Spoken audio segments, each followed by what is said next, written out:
تھا کہ اگر تمہیں میرے علم کی خیرات چاہیے تو علی کے در پہ آیا کرو. انا مدینۃ العلم وعلی بابھا، میں علم کا شہر ہوں اور علی اس کا دروازہ ہے.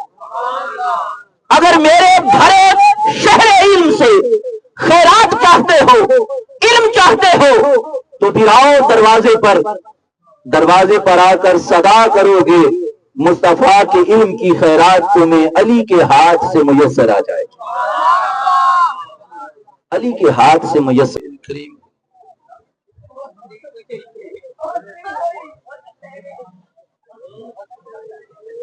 اما بعد اعوذ باللہ من الشیطان الرجیم. بسم اللہ الرحمن الرحیم.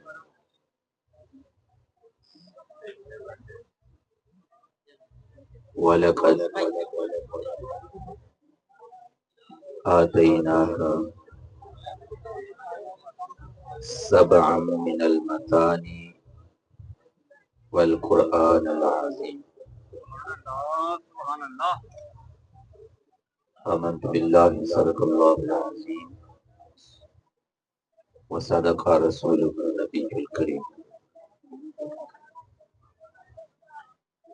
اللہ رب العزت کی ذات کا بے پایہ فضل اور اس کا کرم ہے،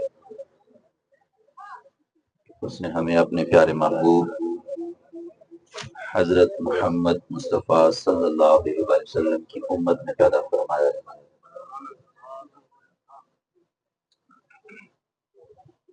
اس کا شکر ہے کہ اس نے ربیع الاول کی یہ بابرکت گھڑیاں ہمیں ایک بار پھر عطا فرمائی اور ان مبارک گھڑیوں میں ہمیں اپنے محبوب کے ذکر کی توفیق بخشے.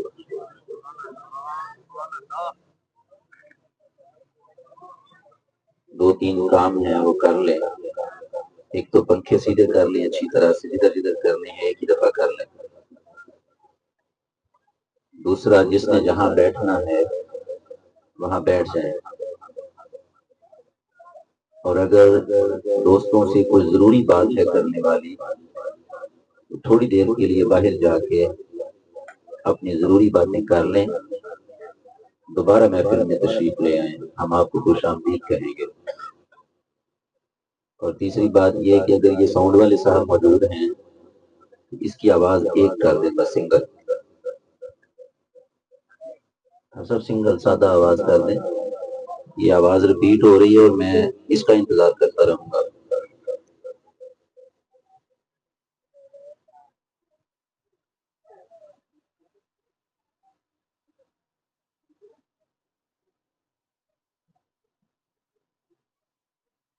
ہم یہاں اللہ کے رسول صلی اللہ علیہ وآلہ وسلم کے ذکر کے لیے جمع ہوئے. کسی کا اور مقصد تو نہیں ہے یہاں آنے کا.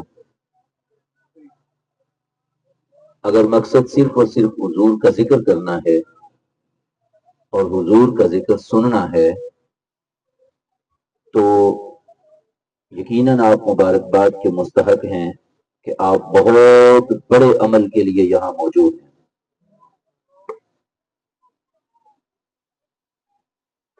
یاد رکھیں جس کاروبار میں منافع زیادہ ہوتا ہے وہاں اگر نقصان ہو تو نقصان بھی زیادہ ہوا کرتا ہے. ہو سکتا ہے کہ نقصان بھی زیادہ ہو جائے. یہ عمل بہت بڑا ہے کہ حضور کا ذکر کیا جائے، سنا جائے، بڑے اجر کا باعث ہے، بڑے منافع کا کام ہے. لیکن اگر اس ذکر میں ذکر کے آداب کا خیال نہ رکھا گیا اور ہم اس کے تقاضے پورے نہ کر سکے تو خدا نخواستہ اس کا نقصان بھی ہو سکتا ہے. اور جو حضور کے ادب کے نہ ہونے کا نقصان ہوتا ہے وہ ساری زندگی کے سجدے لے جاتا ہے. ساری زندگی کی عبادتیں لے جاتا ہے. لہذا میں یہ گزارش کر رہا ہوں آپ سے گفتگو شروع کرنے سے پہلے کہ آپ نے جتنی دیر تشریف رکھنا ہے ادب سے بیٹھنا ہے. یہ ادب میرا نہیں ہے بیٹے، آپ سے بات کر رہا ہوں میں کوئی انگریزی میں بات کر رہا ہوں. میں نے آپ سے شروع میں کہا تھا کہ میرے بچے اگر آپ بات سن سکتے ہیں، گھنٹہ لگے گا ابھی، سن سکتے ہیں تو بیٹھ جائیں، تشریف رکھیں. ضروری کام ہے، ضروری بات ہے تو باہر چلے جائیں، بات کر کے دوبارہ آ جائیں. کوئی بات نہیں، کوئی نہیں آپ کو روکے گا دوبارہ آنے سے. لیکن جب تک ہیں حضور کا ذکر کریں، حضور کا ذکر سنیں.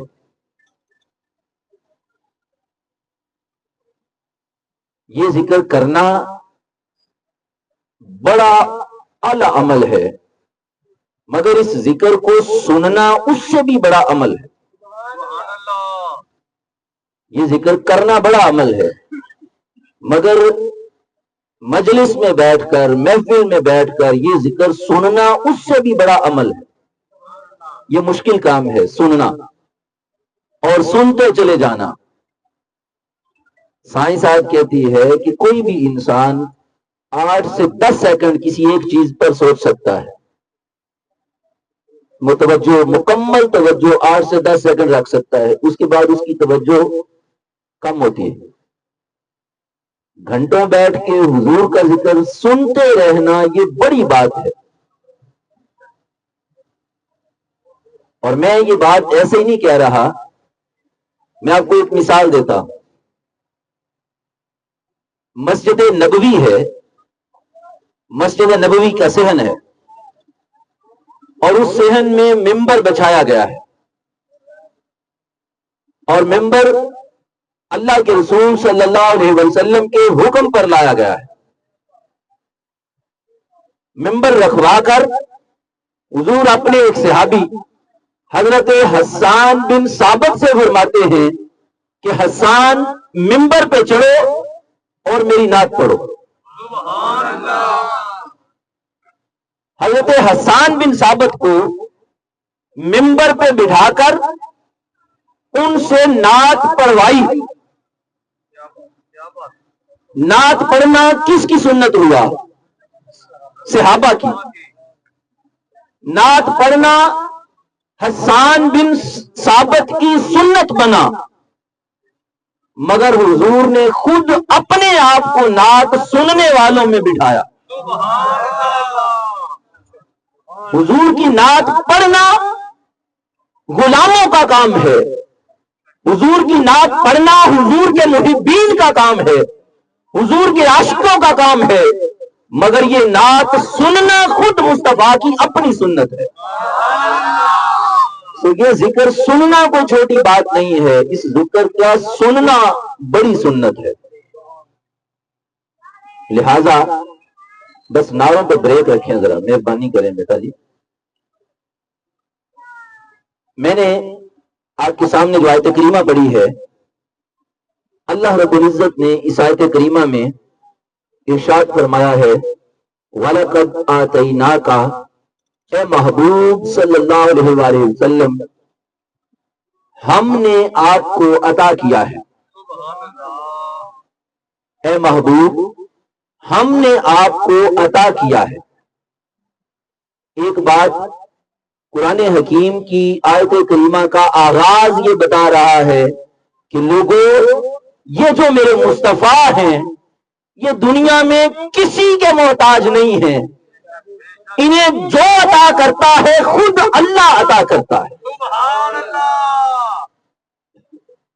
ان پر جتنی عنایات ہیں، ان پر جتنا کرم ہے، اور انہیں جو کچھ بھی ملا ہے وہ اللہ رب العزت نے خود عطا کیا ہے.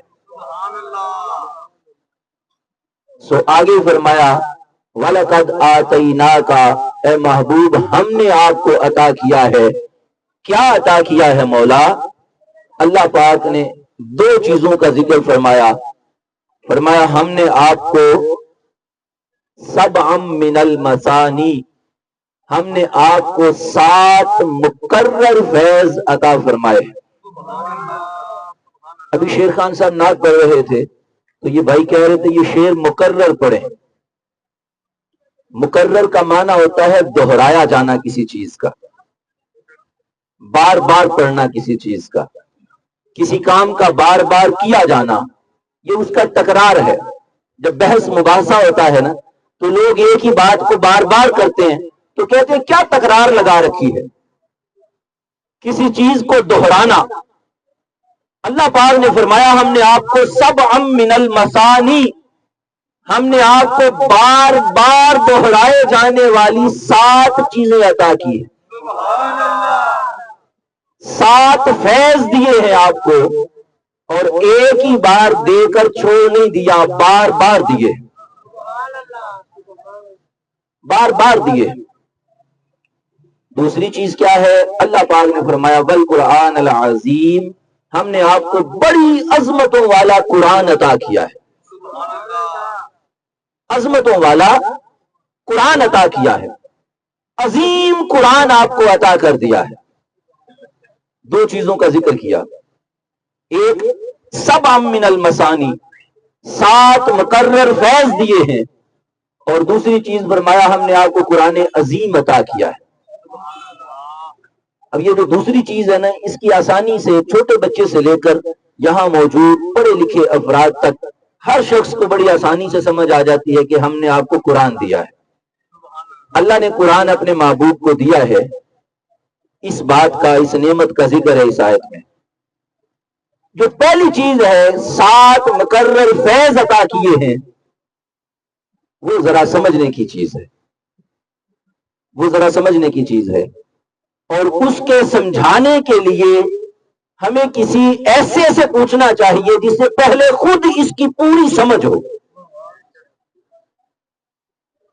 ہم غلطی کہاں کرتے ہیں کہ ہم سیکھنے کے لیے اور سمجھنے کے لیے ناسمجھوں سے رابطہ کر لیتے ہیں. جب کسی ناسمجھ سے دین سمجھنے کی کوشش کی جاتی ہے تو پھر دین کی، عقیدے کی، ایمان کی اگلی سمجھ بھی جاتی رہتی ہے. تو آئیے ہم اس کے در پہ چلتے ہیں جس در پہ اس امت کی ساری مشکلیں حل ہو جایا کرتی. ہم اس دروازے پر جا کر صدا کرتے ہیں جس دروازے پر ہم خود نہیں جاتے، کبھی نہ جاتے اگر اللہ کے رسول نے نہ فرمایا ہوتا کہ اگر تمہیں میرے علم کی خیرات چاہیے تو علی کے در پہ آیا کرو.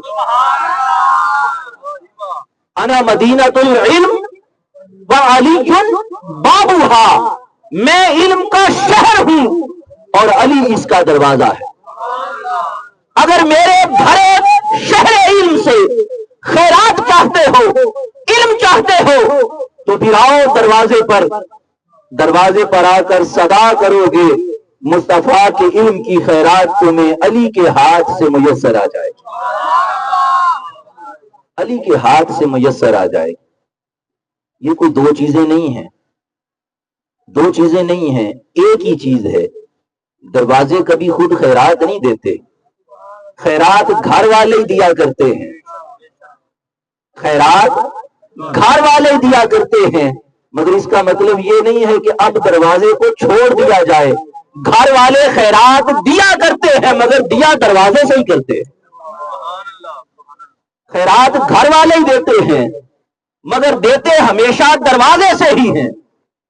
سو اگر کسی کو مصطفیٰ کے علم کی خیرات چاہیے ہو تو شرط یہ ہے کہ اسے مولا علی کے در پہ آنا ہوگا. جو علی کے در کے بغیر شہر علم مصطفیٰ سے کچھ پانا چاہے وہ ہمیشہ ساری زندگی خالی دامن رہے گا. دامن اس کا بھرا جائے گا جو علی کے در پہ صدا کرے گا، جو علی کے در پہ آئے گا اور علی کے در پہ آ کر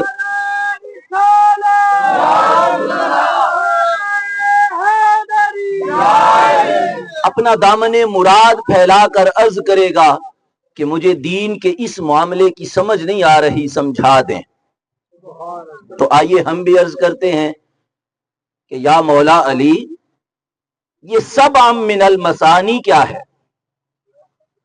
سبع من المثانی کیا ہے؟ تو مولا علی نے ارشاد فرمایا یہ سبع من المثانی سے مراد سورہ فاتحہ کی 7 آیتیں ہیں۔ سورہ فاتحہ کی کتنی آیتیں؟ 7 آیتیں۔ موبائل آپ کے ہاتھ میں ہیں، بے شک ابھی کھول کے دیکھ لیں، آخری آیت پر جو نمبر لگا ہوا ہے وہ 6 ہے۔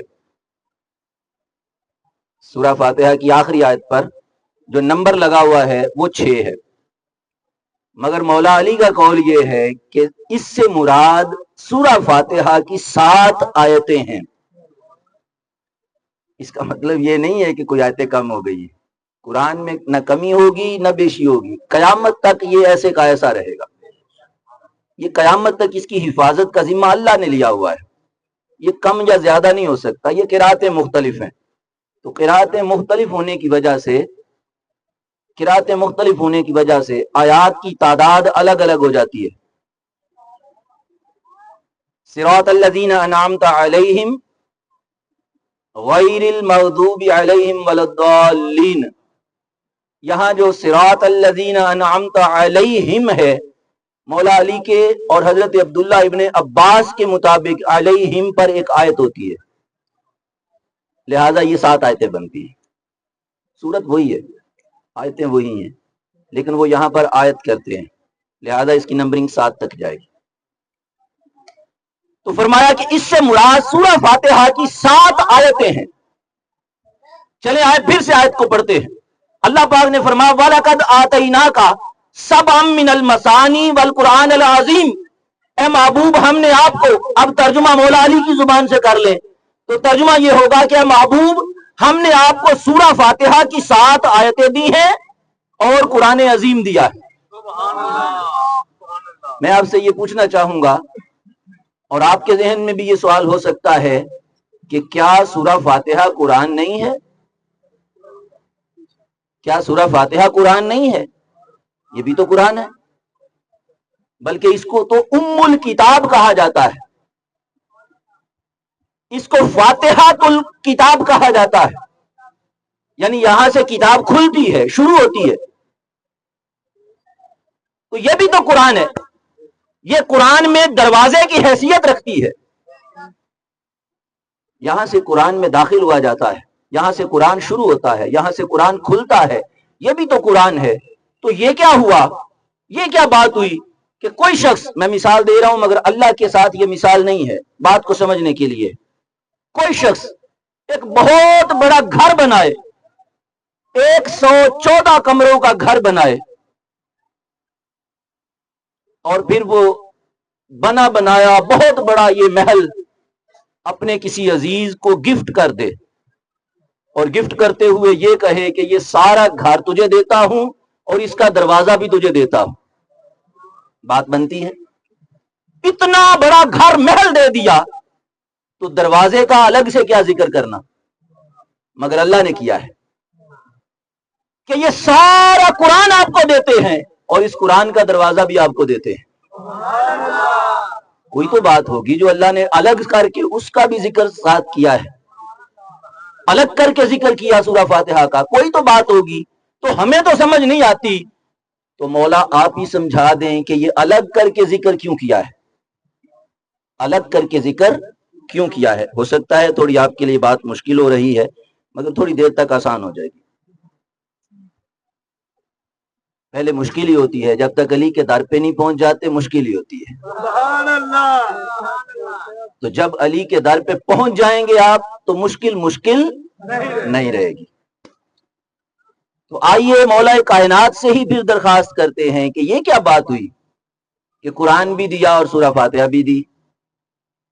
تو ہاں، آپ فرماتے ہیں کہ اللہ رب العزت نے سارے کے سارے، یہ روایت آپ نے سنی ہوئی ہے، پہلے بھی کئی بار سنی ہوگی، مگر کہ ایک اور باب میں آپ نے سنی ہوگی، کسی اور موضوع کے تحت سنی ہوگی، وہ موضوع بھی ہو سکتا ہے آ جائے ساتھ۔ مولا علی نے فرمایا کہ اللہ رب العزت نے ساری آسمانی کتابیں، جتنی آسمانی کتابیں ہیں، کتنی ہیں بھلا جی؟ 10 تو اکیلے آدم علیہ السلام پہ نازل ہوئی تھی، 10 تو اکیلے آدم علیہ السلام پہ اتری تھی، پھر ابراہیم علیہ السلام پر بھی 4-5 اتری تھیں، ان کا ذکر تو کہیں نہیں ہوتا ہے۔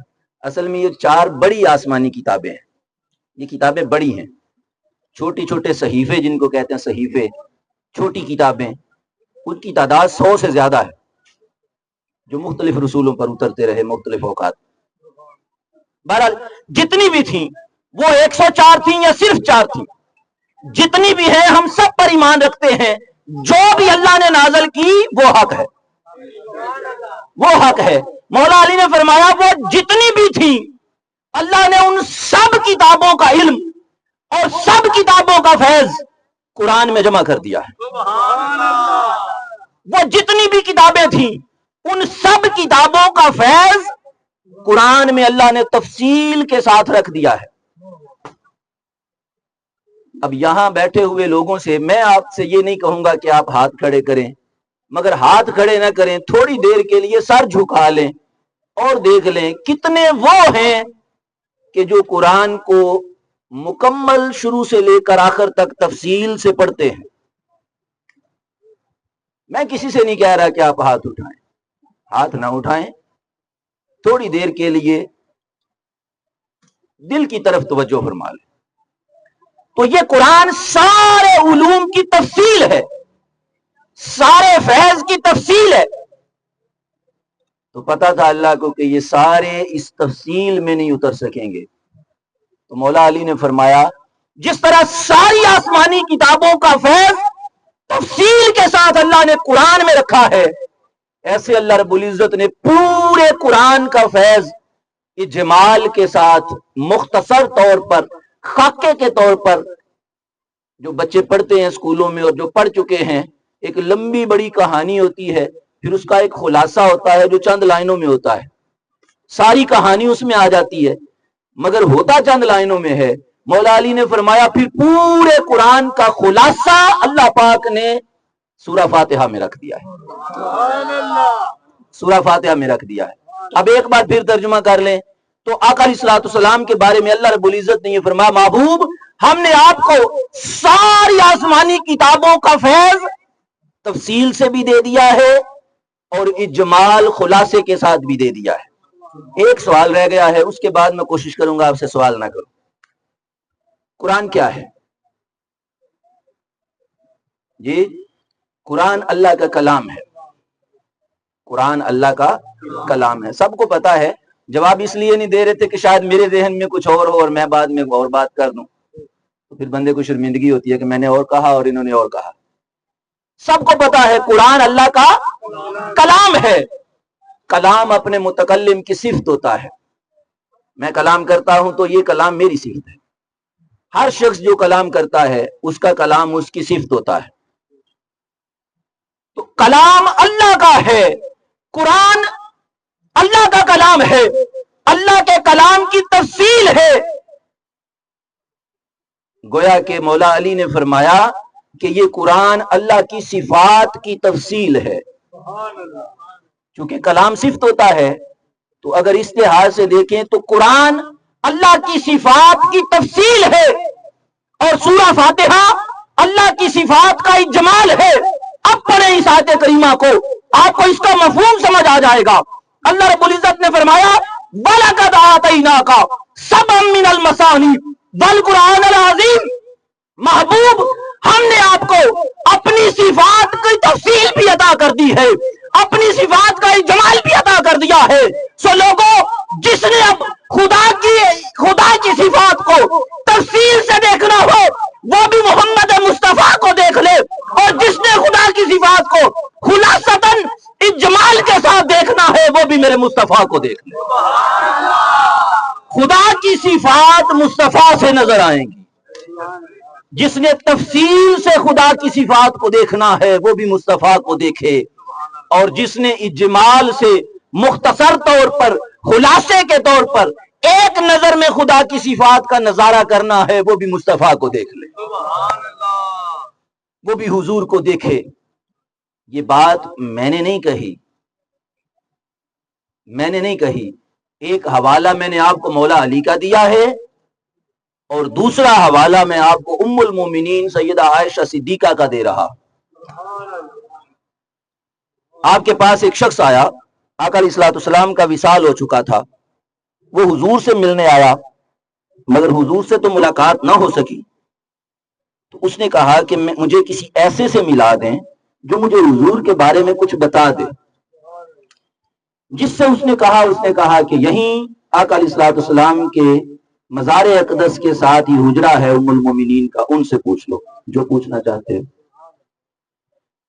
اس نے ام المومنین سے یہ سوال کیا. اس نے کہا کہ میں جاننا یہ چاہتا ہوں کہ حضور کے اخلاق کیسے تھے، حضور کے اخلاق کیسے تھے.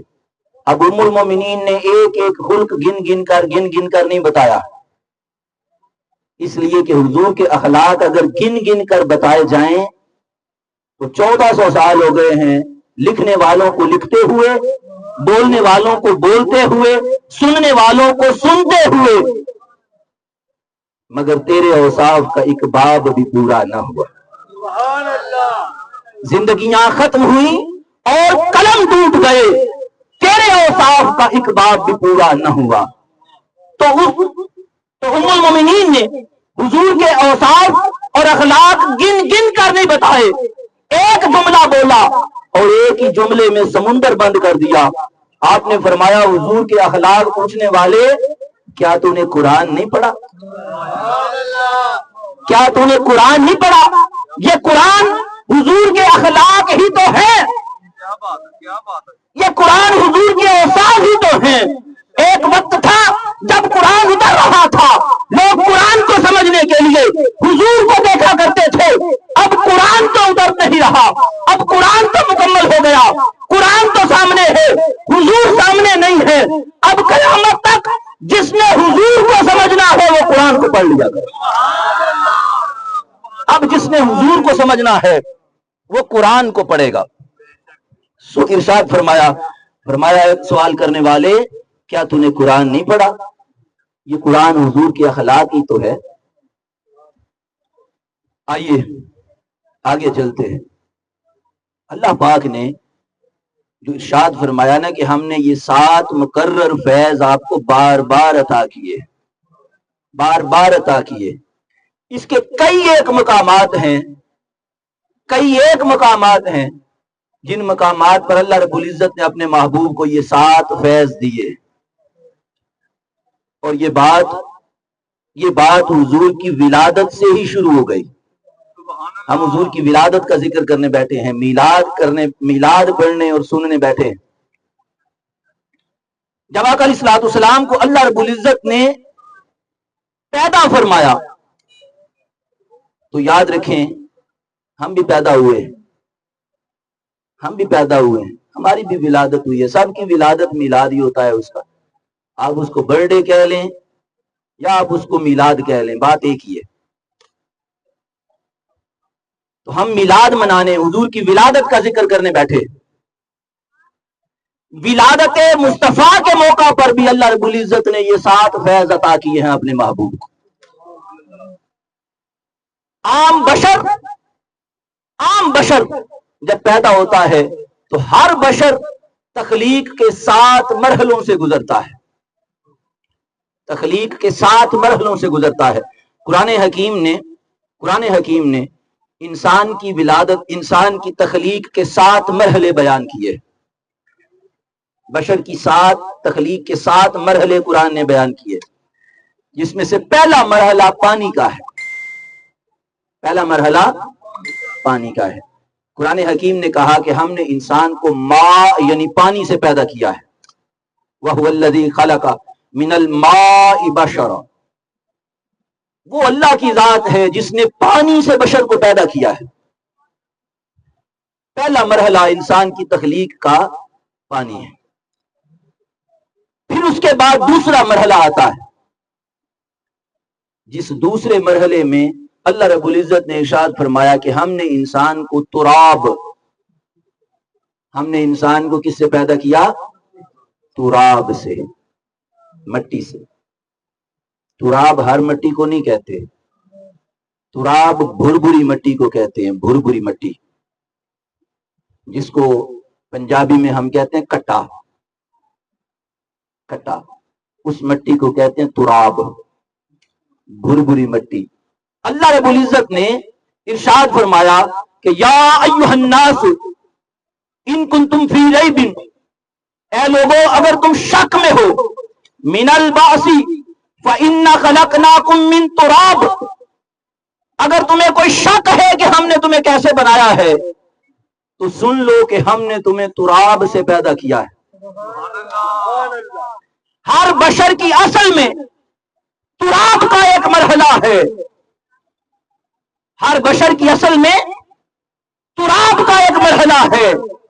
ایک مولا علی ہیں کہ جن کو رسول نے بو تراب کہا ہے، ایک مولا علی ہیں، ہر کوئی تراب ہے، مولا علی ابو تراب ہے، وہ ابو تراب ہے۔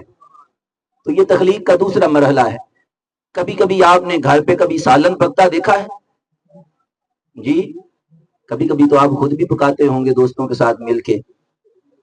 یہ بابے حیدر کا تو مجھے پتا یہ تو بناتے ہیں، تو کافی سے دوست احباب ہیں جو کبھی دوستوں کے ساتھ مل کر خود بھی بناتے ہیں۔ بہرحال جس نے بنایا نہیں بنتا تو دیکھا ہوگا۔ اگر آپ سے پوچھا جائے آج کیا پکا ہے تو آپ کہیں گے جی آج چکن بنا ہے، چکن بنا ہے، گوشت پکا ہوا ہے گھر پہ۔ تو اس کا مطلب یہ نہیں ہوتا کہ ہانڈی میں صرف گوشت ہی پڑا ہے یا صرف گوشت ہی ہوتا ہے، نہیں، اس میں پانی بھی ہوتا ہے، اس میں نمک مرچ ہے، کئی مسالے ہیں، اس میں گھی ہے، آئل ہے، اس میں کتنی سبزیوں کی چیزیں، پیاز، لہسن وغیرہ، کتنی چیزیں اس میں مسالے کے طور پر ایڈ ہوتی ہیں، تب جا کے وہ ایک سالن بنتا ہے۔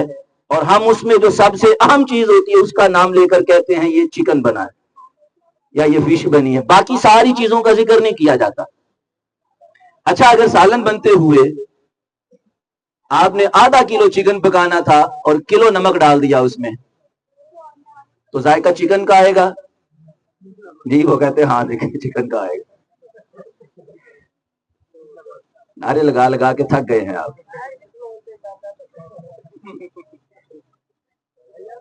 اگر اس میں نمک زیادہ ڈال دیا گیا تو ذائقہ صرف نمک ہی نمک کا ہوگا، نمک غائب کر دیں اور صرف مرچیں ڈال دیں تو ذائقہ مرچ کا آ جائے گا۔ بعض لوگ ٹماٹر اتنے ڈال دیتے ہیں کہ سارا سالن ہی اس میں ٹماٹر کا ہی ذائقہ ہوتا ہے۔ الغرض ایک توازن کے ساتھ ایک چھوٹا سا سالن بنتا ہے، ایک بیلنس کے ساتھ، ایک توازن کے ساتھ، تب جا کے اس کا ذائقہ جو ہے وہ اصل چیز کا ذائقہ دیتا ہے۔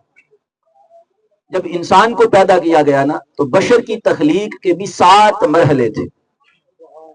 وہ جو اللہ پاک نے فرمایا ہم نے آپ کو 7 مقرر فیض دیے ہیں، تو بشر کی تخلیق کے بھی 7 مرحلے ہیں جو قرآن بیان کرتا ہے۔ اب ہر شخص کی تخلیق کے مرحلوں میں فرق ہے، اس پر آگے بات کرتے ہیں۔ میں نے آپ کو 2 گنوائے ہیں، ایک یہ کہ اللہ نے فرمایا ہم نے پانی سے انسان کو پیدا کیا، دوسرا یہ چلے مختصر کرتے ہیں، دوسرا یہ کہ اللہ پاک نے فرمایا کہ ہم نے انسان کو تراب، بھربری مٹی سے پیدا کیا۔ اب تیسرا مرحلہ آتا ہے جب پانی اور مٹی کو ملایا گیا تو پتلا گارا بنا۔ اللہ پاک نے فرمایا ہم نے انسان کو 3 سے پتلے گارے سے پیدا کیا ہے۔ اب اس پر کچھ وقت گزرا، وہ پتلا گارا گاڑا ہو گیا۔ قرآن حکیم نے کہا ہم نے انسان کو 3 لازب گاڑے گارے سے پیدا کیا ہے، گارے گارے سے پیدا کیا ہے۔ 4 ہو گئے، گنتے رہیے گا۔ پھر اللہ رب العزت نے فرمایا ہم نے انسان کو، اب وہ گارے پہ اور وقت گزرا یہاں تک کہ وہ گارا بدبودار ہو گیا۔ آپ مٹی کو بھگو کے رکھ دیں، چند دن کے بعد اس میں سے بدبو آنا شروع ہو جائے گی۔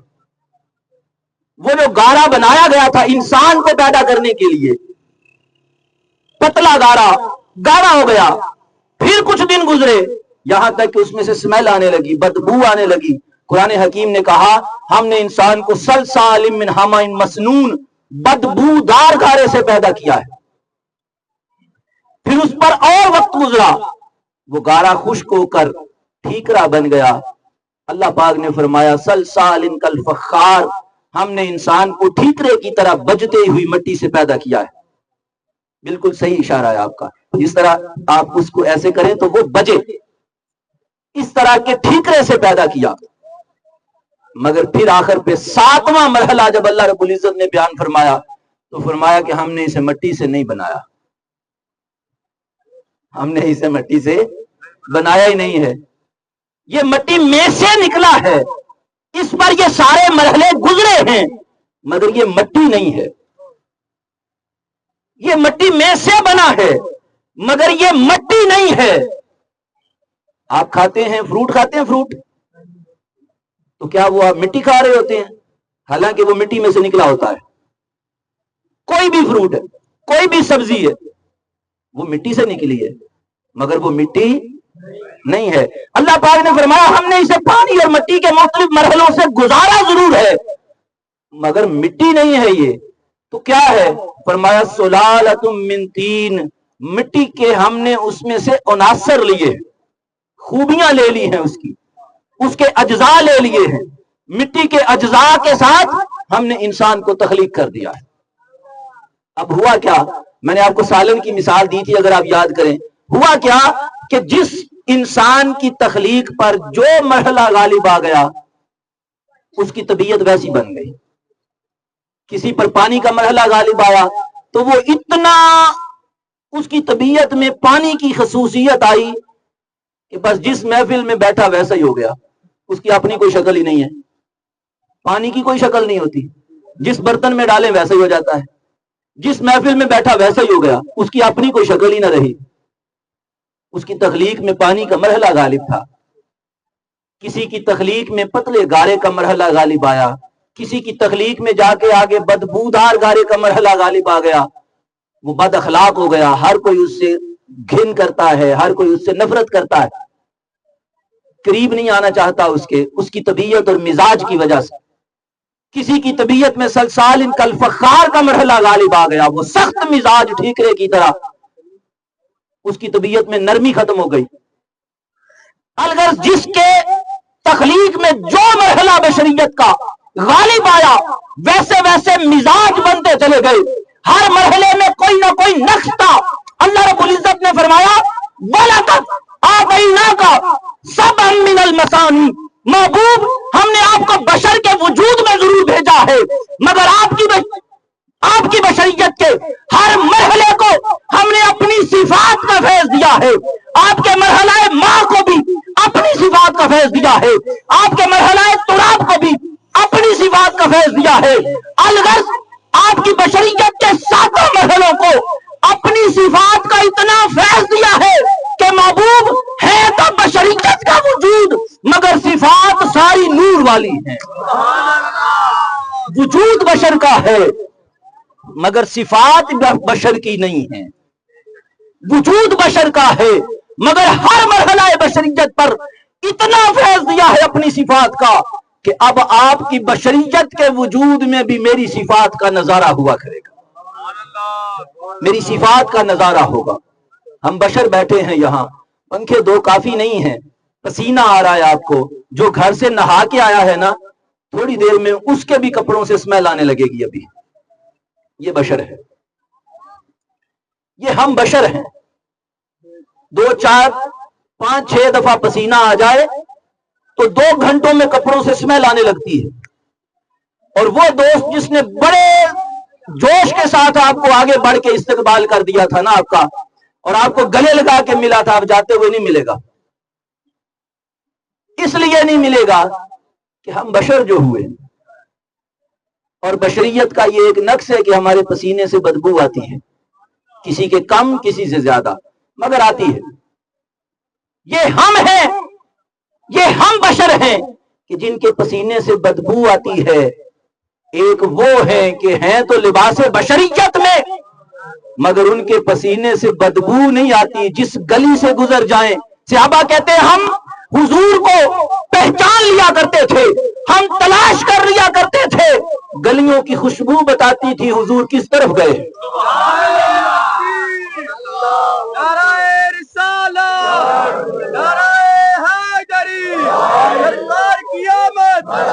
مدنی کی آمد، شولے کی آمد. حضور کے